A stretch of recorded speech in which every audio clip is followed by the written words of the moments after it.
পাচার হয়ে জমা হতে পারে। আমাদের কাছে এখনো কোনো লেটারও নেই, ড্রাইভারও দেখাতে পারেনি, বলেছে আনছে, আমরা দেখবো, আমরা ভিডিওকেও ধরবো। এতদিন এখানে স্টক হয়েছিল কেন মন্ত্রীর বাড়িতে? এটা তো মন্ত্রীর বাড়িতে থাকার কথা নয়, সরকারি প্রকল্পের জিনিস। যে 2023-24 সালের তিরপল, এই যে তিরপল বন্যা ত্রাণের মানুষকে, গরিব মানুষদের দেওয়ার কথা, সহযোগিতা করার কথা, সেই তিরপল এখনো মন্ত্রীর ঘরে কি করছে?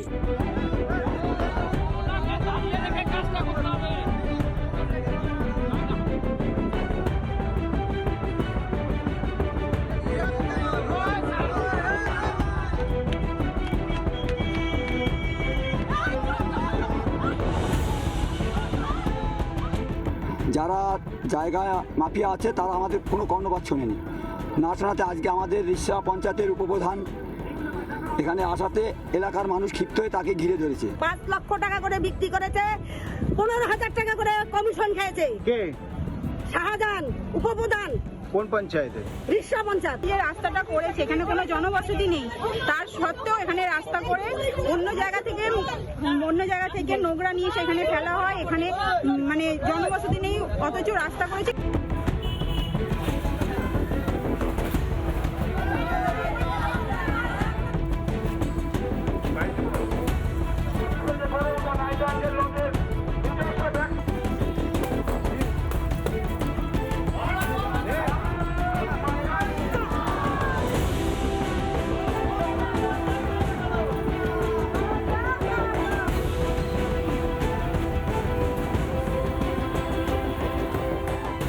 দোকান দেওয়া হয়েছে, দোকানগুলোর কাছে আমাদের অতিরিক্ত পয়সা নিয়েছে। আমাদের 1 লাখ টাকার দোকান 3 লাখ নিয়েছে। আজকে আমরা বিক্ষোভ জানিয়েছি টাকা পাওয়ার জন্য। আমাদের কাছ থেকে 3 লাখ টাকা নিয়েছে, 1 লাখ টাকার রসিদ দিয়েছে আমাদেরকে বলা হয়েছিল 3 লাখ টাকাই দোকান। তা আমরা বিশ্বাস করে টাকাটা দিয়েছি। রসিদটা যখন 1 মাস পর পাই তখন আমরা দেখছি না 1 লাখ টাকার রসিদ। ওইরা যখন আমাদের কাছে এসেছিল তখন আমরা সেই টাকাগুলো জমা দিয়ে তাকে রিসিপ্ট দিয়েছি।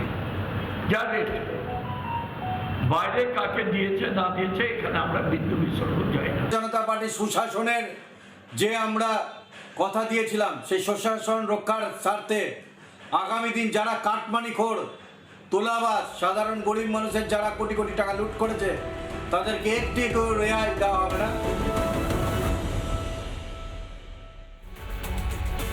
নানা ধরনের কন্টেন্ট দেখার জন্য লাইক করুন, শেয়ার করুন আমাদের ফেসবুক পেজ, সাবস্ক্রাইব করুন আমাদের ইউটিউব চ্যানেল। পাশাপাশি অন্যান্য ব্রেকিং নিউজের জন্য অবশ্যই চোখ রাখুন রিপাবলিক বাংলায়।